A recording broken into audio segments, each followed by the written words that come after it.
I wanted to move on to the issue of accountability, and thank you both for making sure there is some reassertion of Congress's role in this. And my constituents are very worried about the actions in Latin America. And because it's not just against Venezuela, it's against others. And the idea that two men clinging to a raft after what was potentially an illegal strike in the first place. We are the largest, strongest military in the world, and two men clinging to a raft would be a threat? Ranking Member Smith, I mean, what are your concerns with regards to these strikes in the Sure. that we're seeing? Just for the sake of accuracy, they were clinging to the front of a capsized boat. Clinging to a boat. They were clinging to the bow of their boat that had, well, capsized after we bombed it. It had caught on fire and flipped over. Look, I'm very concerned about the legal underpinnings around this, about the lack of transparency in the last week or two, thanks to the Washington Post, which we always love to denigrate, actually releasing this story. It has forced the Pentagon and the White House to come over and talk to us a little bit. We did have a briefing from Admiral Bradley. He's coming back up again next week to brief the full committee. Had conversations with others around Southern Command. But it was way, way late in coming. And my concern is that the legal justification just doesn't hold water, and it is a dramatic expansion of the president's power. And I want to just take a moment, if I could, to explain this, because back when we really got started on this, after 9/11, and we were going after Osama bin Laden and al-Qaeda, I think that all made sense. I mean, Osama bin Laden was hanging out in Afghanistan, plotting to kill as many Americans as he could possibly kill. And he had a lot of people supporting him, not just in Afghanistan, but elsewhere. As General McChrystal said at the time, it takes a network to beat a network, so we got to go find where these people are and stop them before they get to us. They were trying to kill us. But then that effort metastasized, all right? Because if Osama bin Laden's coming at us, well, then we got these people in Yemen. AQAP, as they were called.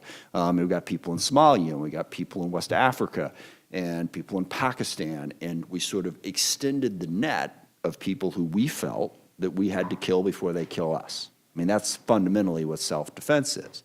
And even if you accept the legal underpinning of what we're doing with these 24 designated narco-terrorist groups, I want everyone to think about how dramatically that expands the power of the president. We are now saying that anyone who is trafficking in narcotics, and not just fentanyl, which is the real deadly piece, but cocaine as well. Not that people don't overdose from cocaine, but statistically I think it's considerably smaller than fentanyl. And what about marijuana? I mean, people stick fentanyl into marijuana, and sadly there are a lot of people who thought they were smoking a perfectly okay drug that had fentanyl attached to it that killed them. All right, once you expand and say if you are any part of that network, then you are the same, exactly the same as Osama bin Laden trying to fly those planes into those buildings. How many millions of people are now subject to lethal force without any due process or probable cause? Because that's what this is. That dramatic an expansion of power at an absolute minimum ought to have congressional approval. Because say what we want about the forever wars, the global war on terror, Congress came together, we passed the 2001 AUMF. We gave that authority. No specific authority has been given for this. And now you want a forever war? You know, you're going to have to fight these terrorist groups until you stop the deadly flow of narcotics into the U.S.? That's how long we're going to give the military the power to basically be judge, jury, and executioner for this many people? It's an incredible expansion of executive power. I don't think we should give them. We haven't given it them, and we certainly need oversight to understand better what it is they're planning on doing. Thank you, Ranking Member Smith. And I'd also point out the hypocrisy of this administration in the sense that he has pardoned over 100 people accused of drug-related crimes during his time in office. You know, the recent pardon of the former president, Hernandez, 400 tons of drugs brought into the United States, and there was a conviction and there was a trial. There was proof. There wasn't a strike on a boat in the ocean. We had the proof, and he pardoned him. President Trump pardoned somebody who was convicted of 400 tons. Another pardon in Chicago, $100 million worth of drugs trafficked in Chicago a year,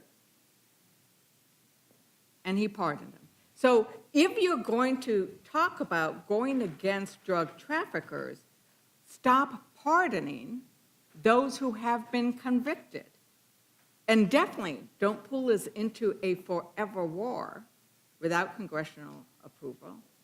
I would say we should never approve such a vague kind of war. Agreed. I personally like to include Ross Ulbricht, the crypto Silk Road guy who was convicted of laundering billions of dollars in drug money for precisely these same narco-terrorist groups, who was also pardoned by the president, which raises one other troubling question that I want people to think about.